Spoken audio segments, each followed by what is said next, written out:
Ang Ninuno. Ang kwentong ito ay hango sa totoong buhay.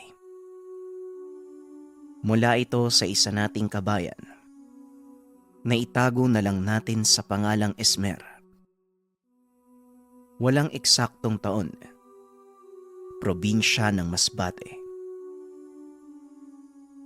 Sadyang puno ng hiwaga ang mundo. May mga bagay na nangyayaring hindi maipaliwanag kahit ng pinakamatalinong tao o ng mga sopistikadong kagamitan ng siyensya. Ito ang karanasang ibabahagi ng isa nating masugid na tagapakinig. Nang mga panong ito, nagtatrabaho bilang sayantipiko sa kagawaran ng likas na yaman itong si Esmer. Nagtapos sa kursong biodendrology sa isang mataas na pamantasan sa Europa ang binata.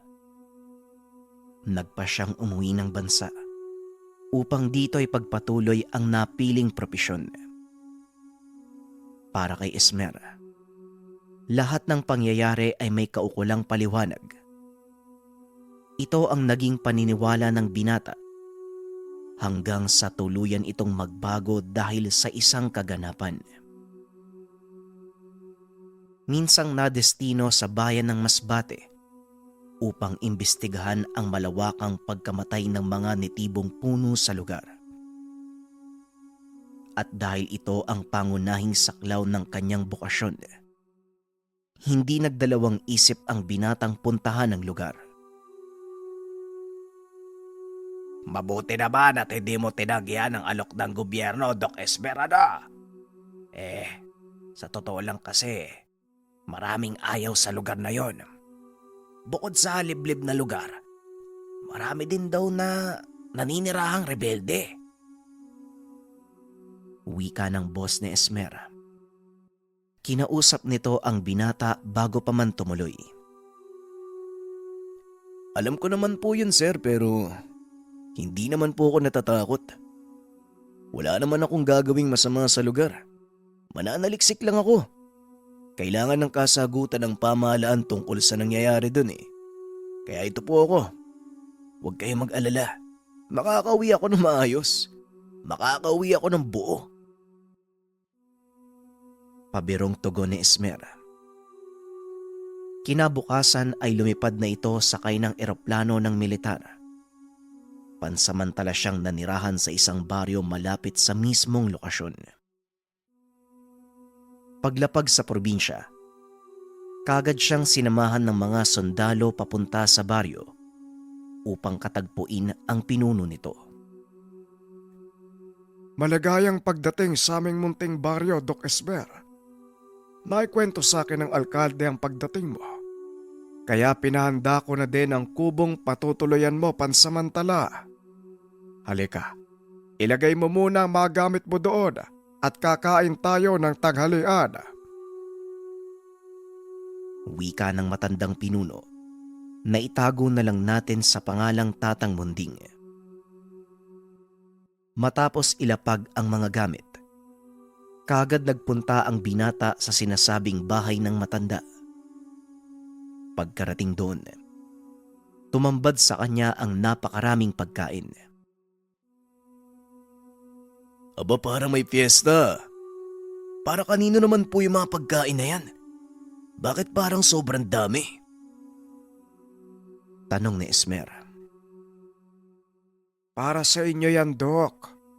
Pasasalamat dahil tinugon niyo ang paghingi namin ng tulong. Tugon ni Tatang Munding. Napakamot ng ulo si Esmer. Bahagyang nakaramdam ng hiya.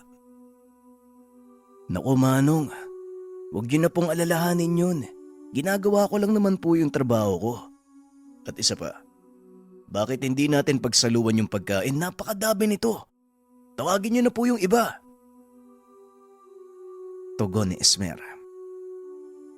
Ay, kung yan po ang gusto niyo, Doc, ipapatawag kong ilan sa mga kasapi ng lupon dito sa baryo. Wika ng matanda. Ilang sandali nga ay nagdatingan ang mga ito. Kabilang sa kanila ang isang lalaki na halos kasing edad lang ni Esmer. Puno ng tato ang braso nito hanggang muka. May suot din na kwintas na animoy itlog ng isang maliit na ibon. Napatitig si Esmer sa lalaki. Napansin naman ito ni Tatang Munding. Nga pala, Dok. Siya si Ruben. Isa sa mga kasapi ng lupon. Albularyo din siya sa baryong ito At magiging gabay niyo papunta doon sa agubatan. Huwag po kayong mag-alala, mabait po yan kahit ganyan ang itsura niya. Tumayo ang lalaki. Nakipagkamay kay Esmer. Magandang tanghali po, Dok. Ako si Ruben. Ikinagagala ko po kayo makilala. Wika ng lalaki. Ganon din ako, Ruben. O siya, simulan na natin yung pagkain. Tugon ni Esmer. Habang kumakain ay hindi nito maalis ang tingin kay Ruben. Tila may kung anong kakaiba sa taong iyon na hindi niya maipaliwanag. Matapos ang tanghalian, nagtungo sila sa tanggapan ni Tatang Munding at doon pinag-usapan ang tungkol sa nangyayari. Hindi naman siguro lingid sa kaalaman mo ang nangyayari dito. Hindi namin alam ang totoong pinagmulan nito. At saka, Hindi nito naituloy ang sasabihin dahil dinuktungan ni Ruben. Hindi kagagawa ng tao ang pagkamatay ng mga puno sa bahaging yun. May kung anong kababalagan sa lugar at ilang beses ko nang sinabi sa inyo pero walang nakikinig sa akin. Wika ni Ruben. Nakuha nito ang atensyon ni Esmer. Paano mo nasabing may kakaibang kababalagan ang nangyayari sa lugar? Tanong ni Esmer. Bakit hindi ikaw mismo ang pumunta doon, Dok? Sasamahan kita para makita mo. Tugon ni Ruben. Sumang-ayon naman si Esmer. Kagad nitong hinanda ang mga kagamitan.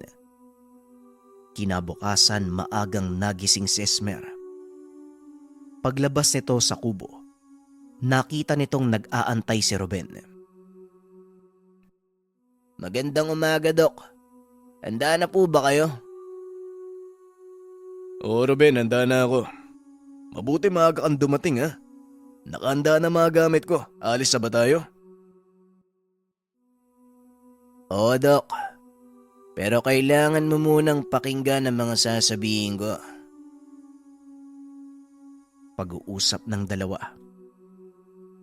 Ipinaliwanag ni Ruben ang mga dapat gawin pagpasok sa lugar, lalo na ang mga pamahiin. Bagaman hindi naniniwala ang binata sa mga ganitong bagay, sinunod niya ang sinabi ni Ruben bilang respeto sa kulturang kinalakihan nito. Habang naglalakad sa gubat, hindi maiwasan ni Esmer ang mamangha dahil nagawang panatiliin ng mga taga-roon ang kagandahan ng lugar. Ngunit sa kalagitnaan ng paglalakad, biglang dumilim ang kalangitan. Hindi inaasahan ng dalawa ang pag-ulan. Kaya naman minabuti ni Ruben na pansamantalang magganap ng ligtas na masisilungan. Hindi biro ang peligro sa lugar na to kapag umuulan. Naglalabasan ng mga limatik at delikado kapag nagpatuloy tayo, Dok. Wika ni Ruben. Ang mga limatik ay uri ng lintang namumuhay sa mamasamasang lupa sa gubat. Kapag mainit ang paligid, nagtatago ang mga ito sa tuyong dahon. Ngunit sa oras na umulan, lumalabas ang mga limatik upang kumain. Kagaya ng linta, dugo lang din ang sinisipsip ng mga ito. Ngunit dahil sa liit, maaari silang pumasok sa mata o tenga ng tao o hayop na madadapuan. Kagad nagtayo ng tolda si Esmer at saktong pagkatapos ay biglang bumuhos ang malakas na ulan. Habang iniintay ang pagtila nito, naisipan ng binatang usisain si Ruben. Huwag ka sanang magagalit sa itatanong ko, Ruben. Pero gusto ko lang talagang malaman eh. Ano yung nagtulak sa'yo para maging albularyo? Tanong ni Esmer at napangiti si Ruben. Walang pagdadalawang isip na sinagot ang tanong ng doktor. Kagaya mo lang din, Dok. Ito ang propesyong pinili ko. Sinundan ko ang yapak ng aking mga ninuno. At kung hindi niyo po na itatanong, ako ay kabilang sa sinuunang tribo ng mga lumad na naninirahan sa lugar na to. Paliwanag ni Ruben. Alam ni Esmer na magkaiba ang paniniwala nila. Ngunit hindi niya ito maaaring salungatin dahil ito ang kinalakihang kultura ng binata. Oo, tama ka. Bagaman magkaiba ang ating paniniwala, isa lang ang ating layunin. Ang makatulong sa mga nangangailangan. Wika ni Esmer. Habang tumatagal ay tila lumalakas ang ulan. Hanggang sa inabot sila ng hapon, nagpasya si Ruben na huwag tumuloy sa lugar dahil alam niya kung gaano kapanganib ang daanan. Mukhang wala tayong magagawa. Kailangan nating magpalipas ng gabi o bumalik sa baryo. Ikaw ang mamili, Dok. Tanong ni Ruben. Masyado nang malayo kung babalik pa tayo sa baryo eh. At sinabi mo mas malapit na tayo sa lugar kung saan may nangyayaring kakaiba, di ba? Kaya mas mabuti siguro, magpalipas na lang tayo ng gabi sa lugar na to. Pag-uusap ng dalawa. Gumawa ng siga si Ruben sa labas ng tolda, habang si Esmer naman nagtatala ng mga nakuwang impormasyon sa paligid. Hindi nito namalayan na merong makamandag na gagamba. Nakapasok ito sa tolda. Nakagat ang binata sa leeg, dahilan para maparalisa ito. Hindi namalayan ni Ruben ang nangyari. Hindi nakasigaw si Esmer. Kung hindi pa ito pumasok sa loob ng tolda, hindi niya nalaman ang nangyari sa binatang doktor. Kagad inusisa ng binata ang katawan ni Esmer. Nakita nito ang marka ng kagat sa leeg. Kagad natukoy ng binata ang hayop na kumagat. Dali-dali itong lumabas. Pagbalik ay may dala itong 2 malalaking linta. Bagaman hindi nakakakilos, nagagawang magsalita ni Esmer. Ruben, anong gagawin mo sa mga linta? Tanong ni Esmer. Gagamitin ko mga ito para masipsip ang lason sa sugat mo. Kaya huwag ka munang magpumilit kumilos. Dahil kahit anong gawin mo, hindi ka makakagalaw dahil sa kamandag ng balingayaw. Tugon ni Ruben. Matapos ay inilagay ang linta sa sugat ng binata. May kung ano itong kinuha sa bulsa at inilagay sa isang basong tubig. Maliit na bato na halos kasing laki ng kalingkingan. Kakulay ng lupa ngunit makinis. Kumikinang pa ito. Nakita ni Esmer na may kung anong binubulong si Ruben doon sa baso. Matapos inangat nito ang ulo ng binata at pinainom ang laman. Ano yung laman ng baso na yan? Huwag ka nang magtanong. Inumin mo na lang. Bagaman nag-aalangan, sinunod nito ang utos ni Ruben. Unti-unti siyang nawalan ng malay. Ngunit bago pa siya tuluyang mawalan ng ulirat ay isang puting nilalang ang nakita ni Esmer na gumagapang sa kanyang katawan. Kinabukasan nagising si Esmer na parang walang nangyari. Dahan-dahan itong iginalaw ang kamay. Napangiti dahil nawala ang pamamanhid at pananakit nito. Marahan siyang bumangon. Lumabas ng tolda. Nakita si Ruben na nakaupo sa harapan ng apoy habang humihigop ng kape. Doc. Mabuti naman at gising ka na. Halika, kakatapos ko lang magpakulo ng kape. Wika ni Ruben. Sabay abot ng tasa. Salamat Ruben pero matanong nga kita. Ano yung ginawa mo kagabi? Paano mo ako nagamot?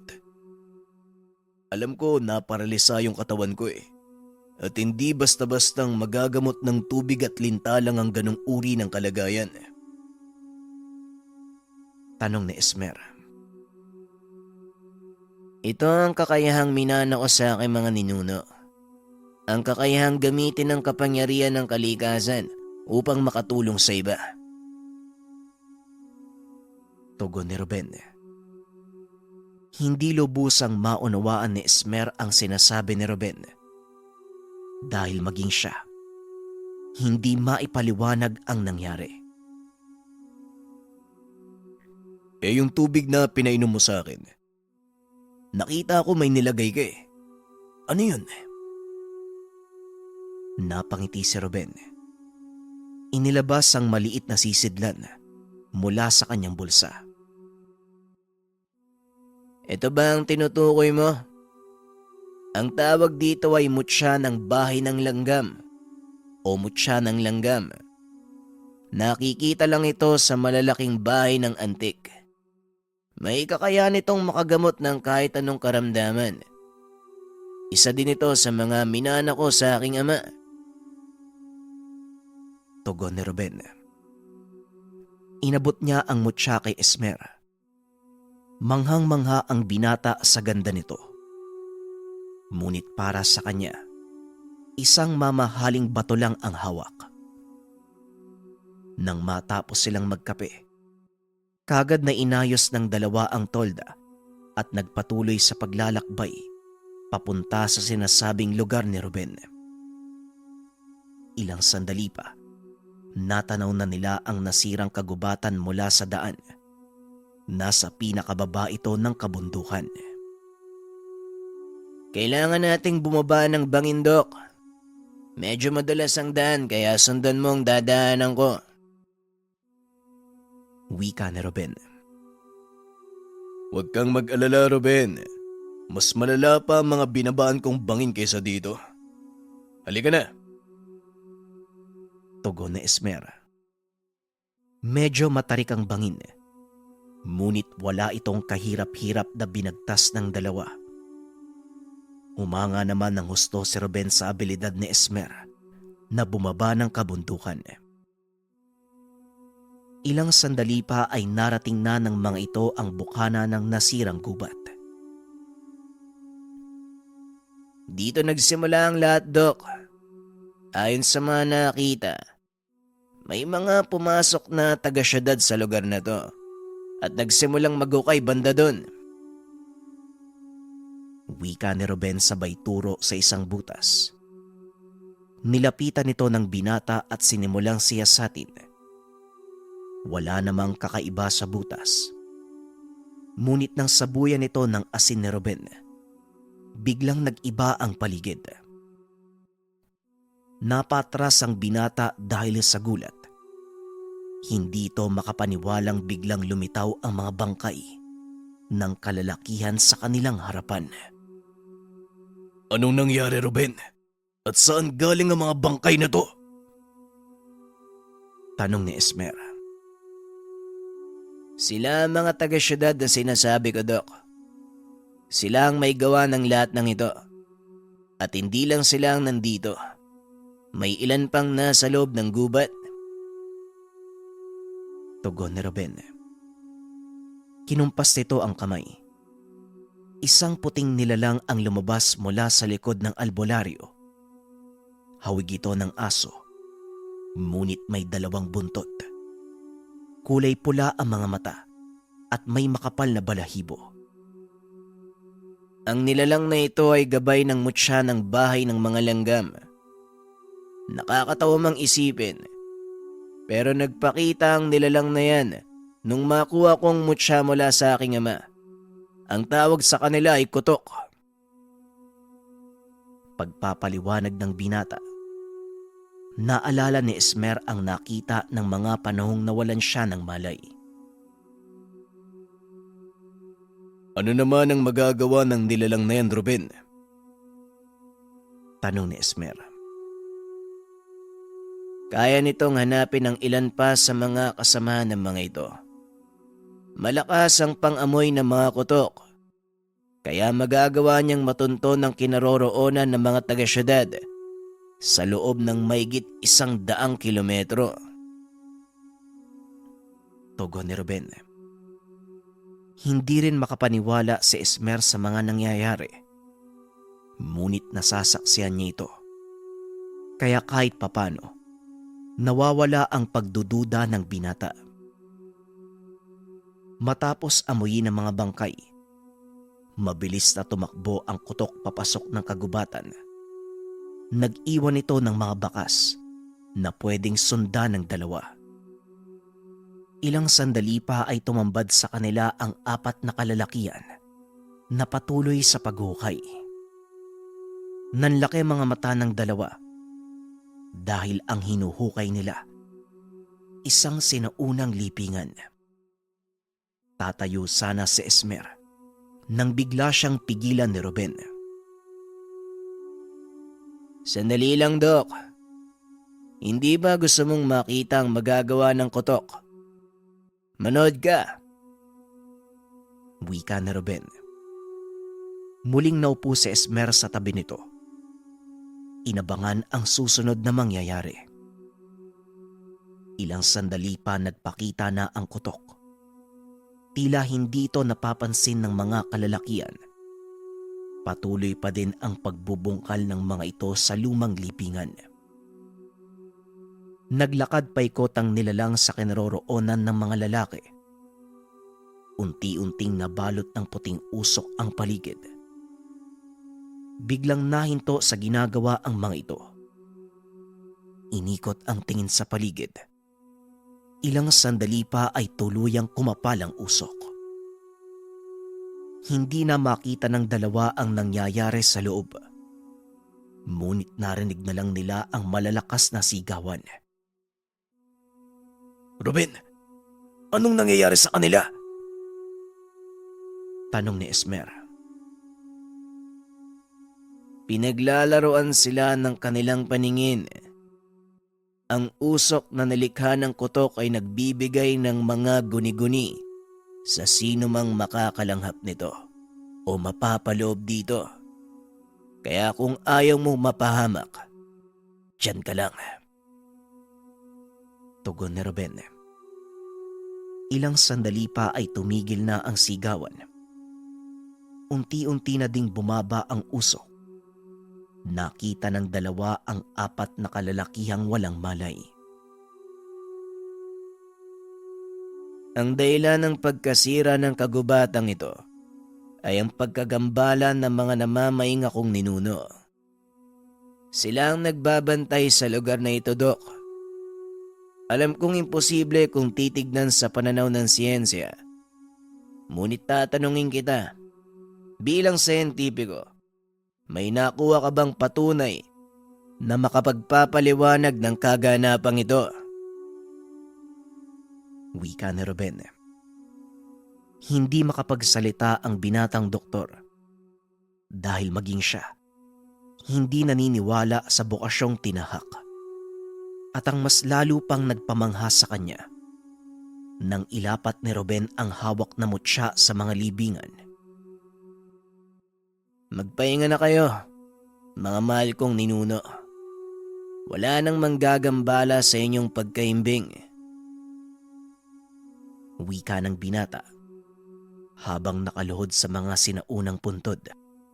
Laking gulat ni Esmer nang unti-unting magbalik sa dati ang itsura ng kagubatan. Mabaging langit. Ito ba ang tinatawag na himala? Tanong ni Esmer. Natawa si Ruben sa sinabi nito. Hindi, Dok. Ito ang kapangyarihan ng kalikasan. Hindi masamang pag-aralan ng mga bagay-bagay gamit ang siyensya. Ngunit kailangan din nating irespeto ang kapangyarihang taglay ng kalikasan at ng mga elementong nabubuhay dito, Dok. Paulit-ulit na inisip ni Esmer ang nangyari. Ngunit hindi siya makabuo ng kahit anong paliwanag sa mga nasaksihan. Hindi ko alam kung anong iisipin ko, Ruben. Pero iisa lang ang alam ko ngayon. Totoo ang lahat ng sinabi mo sa akin. Kaso nga lang, hindi ko maaaring panindigan dahil alagad ako ng siyensya. Wika ni Esmer. Iginagalang ko po ang inyong propesyon, Dok.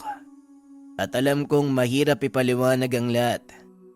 Kaya gawin mo kung anong sa tingin mong tama. Halika na. Bumalik na tayo sa baryo bago pa dumilim muli. Tugon ni Ruben. Pagdating sa baryo ay kinausap nito ang matandang pinuno. Pinaliwanag ng binata ang lahat ng naganap. Hindi makapaniwala ang matanda dahil isang sayantipikong katulad ni Esmer ang mismong nakapagpatunay ng hiwagang nangyari sa lugar. Talaga bang nangyari ang sinabi mo, Doc? O baka naman dahil lang sa pagod kaya nasasabi mo mga bagay na yan ay parang imposible? Tanong ni Tatang Munding. Hindi, Manong. Totoo ang lahat ng nakita ko. At sa totoo lang din po, parang nagdududa ako sa aking mga napag-aralan sa universidad. Kitang-kita ng dalawang mata ko eh. Wika ni Esmer. Bagaman mahalagang bagay ang mga natuklasan, pinili na lang itong itago ni Esmer. Alam niya sa kanyang sarili, maraming sasalungat sa kanyang mga paliwanag. Paano ba yan, Dok? Kailangan mo nang bumalik sa bayan. Tanong ni Ruben. Oo, Ruben, kailangan eh. Pero bibisita ako paminsan-minsan. Tugon ni Esmer. Kung ganun, Dok, dalin mo to. Wika ni Ruben. Sabay abot ng maliit na supot sa binata. Nanlaki ang mga mata ni Esmer dahil ang binigay sa kanya ng kaibigan ay ang pagmamay-ari nitong mutya ng langgam. Teka, sandali lang. Bakit mo binibigay sa akin to? Hindi ba pagmamay-ari ito ng mga ninuno mo? Tanong ni Esmer. Oo, Dok. Pero sigurado ako, gusto din nila na mapasayo ang bagay na yan. Kaya ingatan mo yan para sa akin. At naway magsilbi itong alaala para wag mong kalimutan ang aral na nakuha mo dito. Tumangulang si Esmer. Sumakay na sa sasakyang maghatid sa kanya sa paliparan. Nanatiling sekreto ang lahat ng naganap sa lugar. Pinalabas na lang ng binata. Dinapuan ng sakit ang mga puno at unti-unti nang nababalik sa dati. Lumipas ang maraming taon, ngunit hindi pa rin magawang makalimutan ni Esmer ang aral na napulot. Lalo na nang masaksihan nito ang kakayahan ng taglay na ipinagkalob sa kanya ng mutya ng langgam.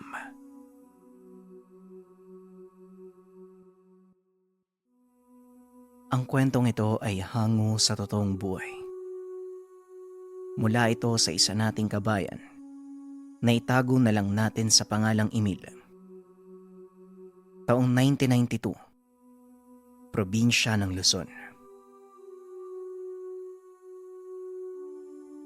Dahil maselan ang ating kwento, pinili na lang na huwag pangalanan ang probinsya kung saan ito naganap upang protektahan ang industriyang mababanggit sa kwento. Nang mga panong iyon, isang pahinante sa truck na bumabiyahing probinsya itong si Emil. Kadalasan silang naghahango ng mga isda, tuyo, alimasag, at kung ano-ano pang produkto mula sa dagat. Kung minsan ay naghahango din sila ng bagoong galing sa isang pagawaan. Mabenta ang bagoong nagawa ng mga ito, kaya malaki din ang tinutubo nila. Dito nagkaroon ng kakaibang karanasan si Emil. Kadalasan madaling araw silang bumabiyahe dahil may kalayuan din ang lugar. Mula sa Maynila, medyo mabigat na ang daloy ng sasakyan sa oras na tanghaliin sila sa daan. Bilisan mo, Emil. Baka abutan tayo ng traffic sa daan. Medyo marami pa naman ngayon yung aangkatin natin. Wika ng amo ni Emil na itago na lang natin sa pangalang Pidoy. Ayos, bossing. Ikakarga ko na lang po tong mga balding paglalagyan natin ng bagoong. Tugon ng binata. Ayo nga pala, buti napaalala mo Hindi gaanong babad yung bagoong nakukunin natin Pero nabayaran na yon. Kaya baka'y paiwan kita doon ng mga 2 araw. Huwag kang mag-alala. Nakausap ko na ang may-ari. Napangiti si Emil. Lingid sa kaalaman ng amo, kursonada nito ang anak na dalaga ng may-ari ng pagawaan. Nagkakausap na ang mga ito simula nung una silang maghango ng bagoong sa lugar. Walang problema, bossing. Gusto ko din kasi sa tabing dagat Kaya kahit 1 linggo mo pa akong iwanan doon, ayos lang. Basta, mag-iwan ka ng pangkain ko Baka mamatay ako sa gutom Napakunot ang noo ni Pidoy dahil ang buong akala niya ay magrereklamo ang binata. Matapos maikarga ni Emil ang mga balde, kaagad silang bumiyahe. 3:00 pa lang ng madaling araw. Napakabilis na ng pagpapatakbo ni Pidoy. Bakit parang ang saya mo ngayon? Dati nakasimangot ka kapag mag-aangkat tayo ng tuyo Pansin ko, sa tuwing kukuha tayo ng bagoong pormado Wika ni Pidoy. Tumawa ng malakas ang binata, ngunit hindi ito nagsalita. Pagkarating sa lugar, kaagad ibinaba ni Emil ang mga kahong paglalagyan ng tuyo at mga banyera ng isda. Huli na nating pupuntahan yung paggawaan ng bagong Pagpauwi na ako, may iwan ka naman doon Wika ni Pidoy. Walang problema, bossing. Halika na nang matapos na tayo dito. Tugon ng binata. Agad nilang kinarga ang mga toyo at sariwang isda sa truck. Matapos ay dumiretso ang 2 sa paggawaan ng bagoong. Kitang-kita ang ngiti ni Emil. Saka pa lamang naunawaan ng amo ang dahilan ng saya nito. Nako, kaya naman pala. O siya, sige na. Ibaba mo na yung mga balde. Nag-aantay na ang nobya mo. Wika ni Pidoy. Napakamot na lang ng ulo ang binata. Sinimulan ang pagbababa ng mga balde.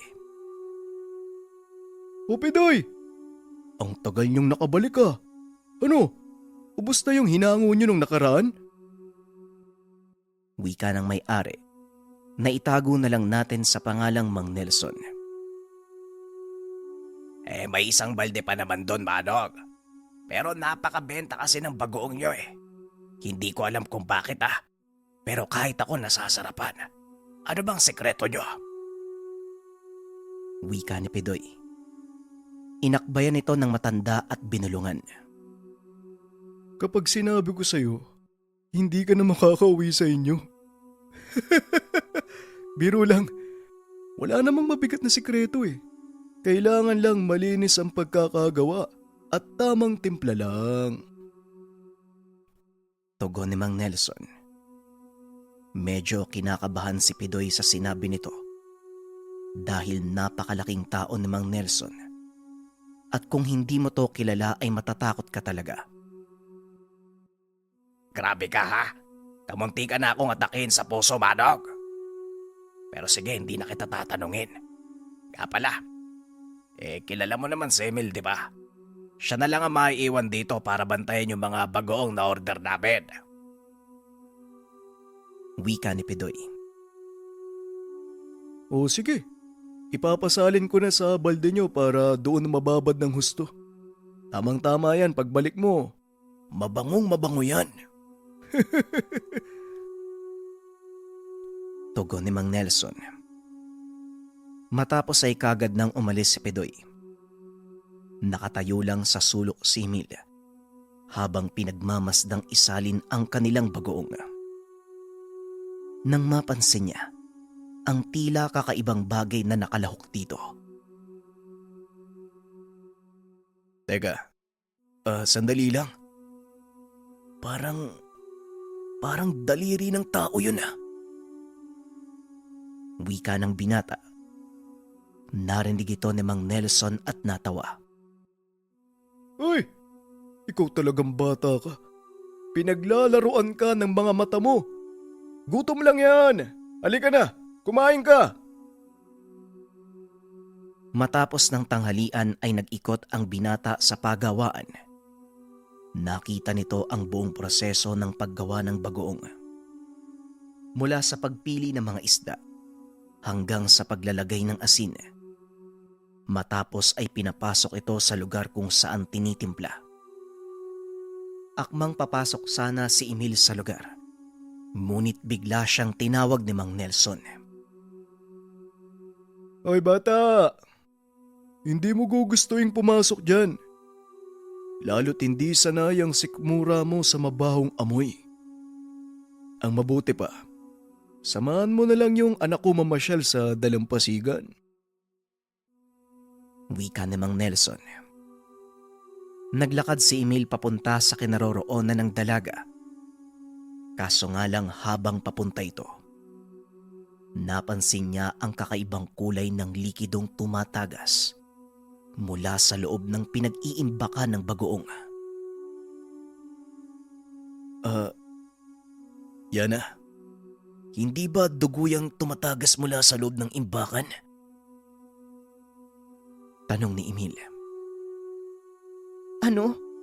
Paano namang Hindi na ituloy ng dalaga ang sasabihin dahil totoong dugo nga ang nakikita ni Emil. Ano bang meron dyan? Parang may tinatago kasi yung tatay mo eh. Kanina, pinigilan niya akong pumasok dahil sobrang baho daw sa loob. Wika ni Emil. Hindi naman nagsalita ang dalaga para makalimutan ng binata ang mga nakita. Inaya niya itong pumunta sa dagat. Ngunit sadyang hindi maalis sa isip ni Emil ang mga nakita. Pagsapit ng dilim, masayang nag-inuman ang mga manggagawa doon. Hindi naman umiinom ang binata. Pinili nitong tumambay sa ilang kababaihang naghahalo ng bagoong. Nagtanong-tanong ang binata. Sinasagot naman siya ng mga ito. Hanggang sa maalala ni Emil ang nakita sa imbakan. Ngunit nang itinanong ng binata ang tungkol dito, tumahimik ang lahat. Nakakapagtaka. Hindi pa man natatapos ang kanilang trabaho, isa-isang nag-alisan ang mga ito. Dito napagtanto ng binatang may kakaiba sa imbakan. Inantay nitong malasing ang lahat. At nang makatulog, nang tahimik na ang buong paligid, dali-daling bumangon ang binata at pumunta sa imbakan. Pagkarating doon, napansin nito ang liwanag na mula sa bodega. Nakakarinig siya ng mga kilos mula sa loob. Dahan-dahang lumapit ang binata upang tignan mula sa maliit na siwang ang nangyayari doon. Nakita nito si Mang Nelson. May kung anong inihahalo sa mga bangang pinag-iimbaka ng bagoong. Nakasilid ito sa balde. At nang maiangat, dinakot papunta sa malaking tapayan. Kung titignan ay wala namang kaduda-duda sa kilos nito. Sa isip ng binata, sangkap lang ito ng kanilang bagoong. Ngunit laking gulat ni Emil nang aksidenteng mabitawan ni Mang Nelson ang timba. Tumapon sa sahig ang laman nito.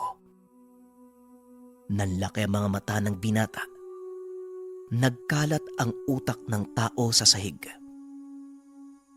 Tinakpan ni Emil ang kanyang bibig upang hindi makagawa ng ingay.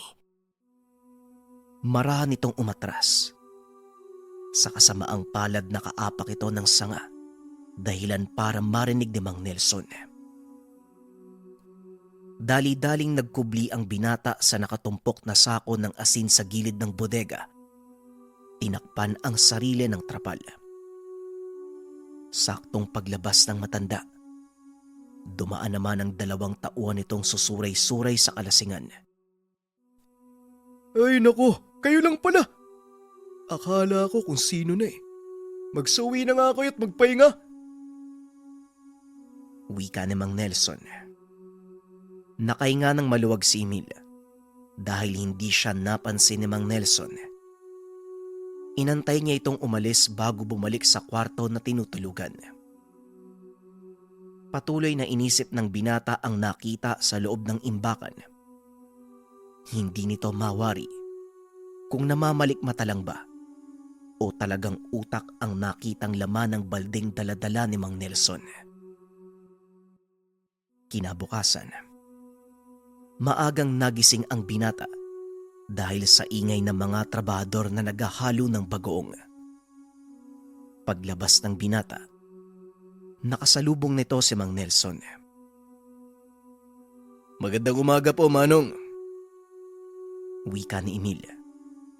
Ngunit nakatingin lang sa kanya ang matanda. Ang buong akala nito ay nalaman ni Mang Nelson na sumilip siya sa imbakan kagabi. Matanong nga kita. Gusto ko magsabi ka ng totoo, Emil, ha? Po? Ano po yun, Manong? Magsabi ka ng totoo. Magkasintahan ba kayo ng anak ko? Nanlaki ang mga mata ni Emil sa tanong ng matanda. Ngunit ganun pa man ay nakahinga siya ng maluwag. Dahil hindi ang inaasahan niyang tanong ang ibinato sa kanya. Ano po kasi? Opo. Magkasintahan nga po kami. Tumangulang ang matanda. Sinabihan itong magkape sa loob ng tahanan. Nakasalubong nito si Yana. Kagad naman siyang inaya upang mamulot ng mga kabibe sa dalampasigan.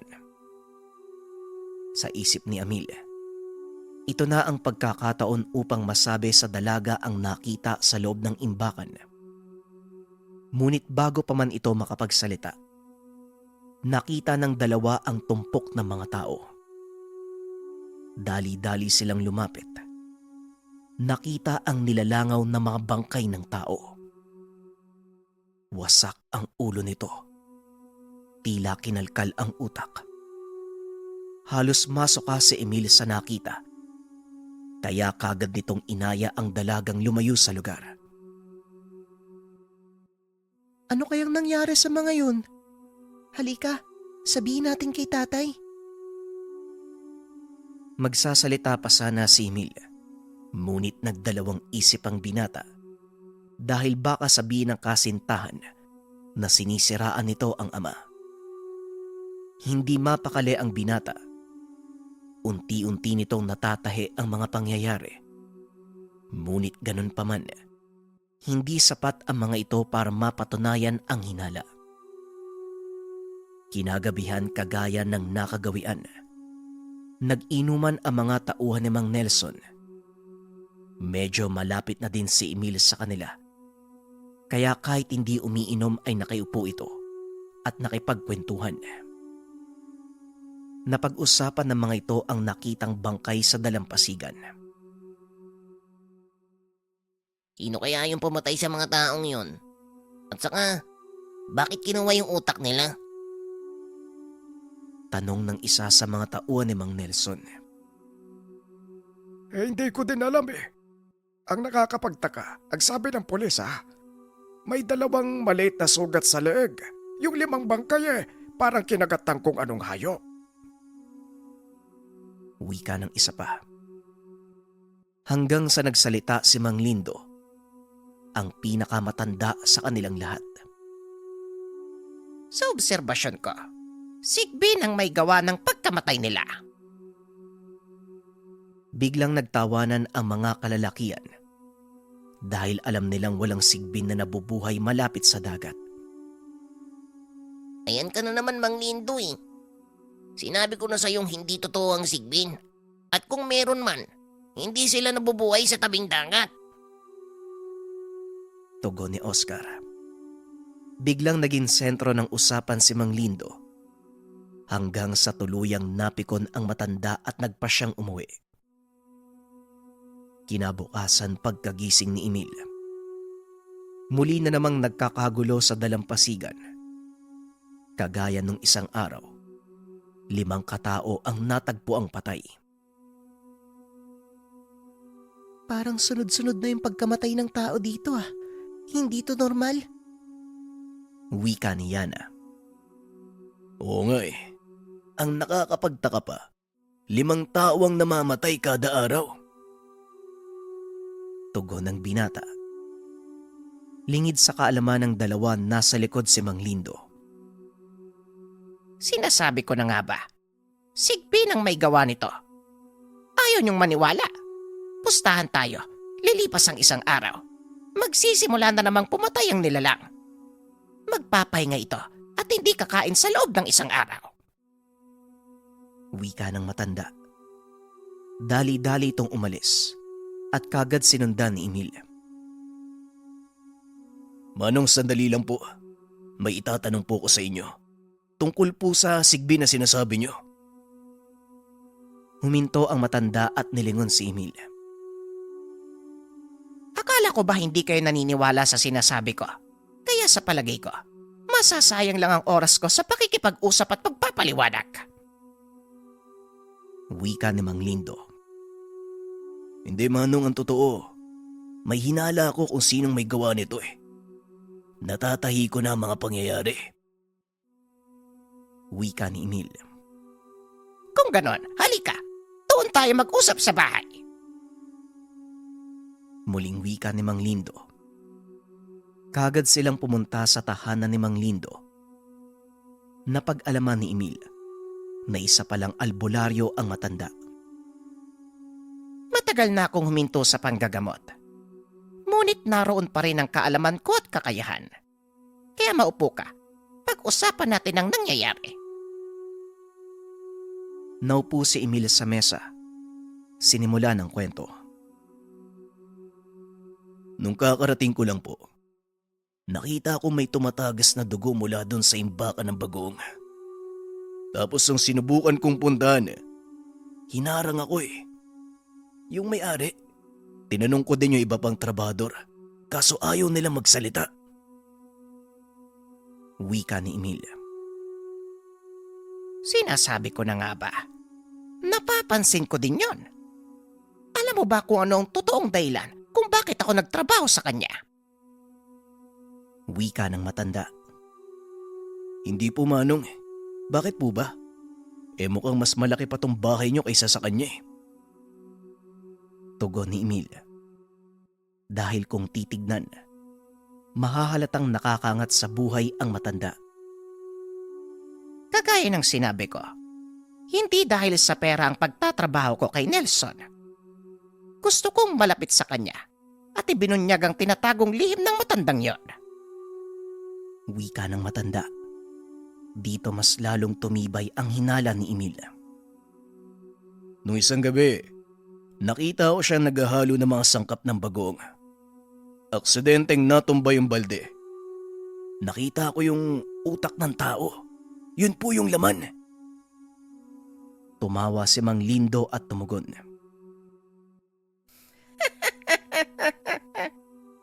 Sinasabi ko na nga ba?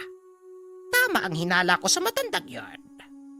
Emil, ginagamit niya ang mga sigbin upang pumatay. At ang utak ng mga biktima, hinahalo niya sa mga bagoong. Biglang nangilabot ang binata. Dali-daling tumayo. Naalala ang biniling bagoong. Oh, saan ka pupunta? Yung mga binili naming bagoong, hindi pa yun gaanong nabuburo. Malamang may makikita tayong patunay. Tugon ng binata. Kagad sinundan ni Mang Lindo ang binata. Pagdating sa bahay ni Mang Nelson, pinagkukuha ng binata ang baldeng pinag-imbakan ng kanilang biniling bagoong. Isa-isa itong binuhos sa lupa. Anong ginagawa mo? Bakit mo tinatapon yung bagoong? Tanong ni Mang Nelson. Saktong dumating ang amo ni Emil. O Emil, anak dag. Anong kabaliwan niyang ginagawa mo? Bakit mo tinapon? Ang mahal-mahal ng mga yan eh. Wika ni Pedoy. Patuloy namang itinatapon ng binata ang mga bagoong. Hanggang sa tumambad sa mga ito ang hinahanap ng binata. Ayan, ipaliwanag mo sa amin yan, Mang Nelson. Paanong may nakahalong utak ng tao sa mga bagoong na ginagawa mo? Nanlaki ang mga mata ni Pedoy. Mabuti na lang at walang ibang tao sa lugar. Natuklasan mo pala yung sekreto. Ngayon, talagang hindi na kayo makakaalis ng buhay dito. Wika ni Mang Nelson. Hindi makapaniwala si Pedoy sa mga nakikita at naririnig. Hindi rin ito akalain. Totoo pala ang sinabi ng matanda sa kanya nung magtanong ito tungkol sa sikretong sangkap. Tinapik ng matanda ang dalawang malaking tapayan sa tabi ng bodega. Naglabasan mula doon ang dalawang sigpin.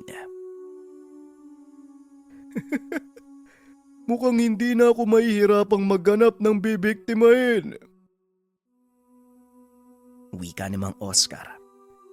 Sabay senya sa dalawang sigbin. Naglakad ang mga ito papunta kina Emil. Akmang sasalakay sana. Biglang lumitaw ang isa pang malaking sigbin. Kakaiba ang itsura nito. Kulay puti ang balahibo at may mga sungay ng kagaya ng usa. Ano, Nelson? Bakit parang nakakita ka ng multo? Hindi lang ikaw ang sigbinan sa lugar na ito. At sa nakikita mo, siguradong mas nakakataas ako sa'yo. Halata ang gulat kay Mang Nelson. Hindi nito akalaing sigbinan si Mang Lindo. Isang unlaon ang alaga ng matanda. Sinasabi ko na nga ba eh. Pero dahil alam niyo ang sikreto ko, wala ni isa sa inyo makakaalis ng buhay sa lugar na to. Wika ni Mang Nelson. Pasensya na, pero hindi hahayaan ng alaga kung gawin mo ang gusto mo. Wika ni Mang Lindo. Kagad sinugod ng unlaon ang mga alagang sigbi ni Mang Nelson. Binali nito ang leeg ng dalawang kalaban. Matapos ay tumayo ito sa harapan ni Mang Lindo. Hinimas-himas ng matanda ang ulo ng unlaon at muling nagsalita. Hindi namin ipapaalam sa lahat ang sikreto mo. Sa isang kondisyon, umalis kayo ng pamilya mo sa lugar na ito. Wika ni Mang Lindo. Bagaman labag sa kalooban, walang nagawa si Mang Nelson kung hindi sundin ang sinabi ng matanda. Hindi ito ang huli nating pag-aarap ha? Tandaan mo, babalikan kita. Wika ni Mang Nelson. Kinagabihan ay lumantad ang malaking sunog sa pagawaan ng bagoong. Maging ang tahanan ng matanda ay natupok. Walang natira. Halos hindi sila makapaniwala sa nangyari. Hindi rin lubos maisip na ang inaangkat na bagoong hinahaluan ng utak ng tao. Halos masuka ito sa tuwing maaalala ang nakitang tanawin nang ibuhos ni Emil ang balde ng bagoong. Simula noon, hindi na sila nag-angkat o naghango pa ng bagoong kahit saang parte ng bansa. Napobya sila sa nalaman na ang lihim na sekreto ng bagoong ay utak ng tao.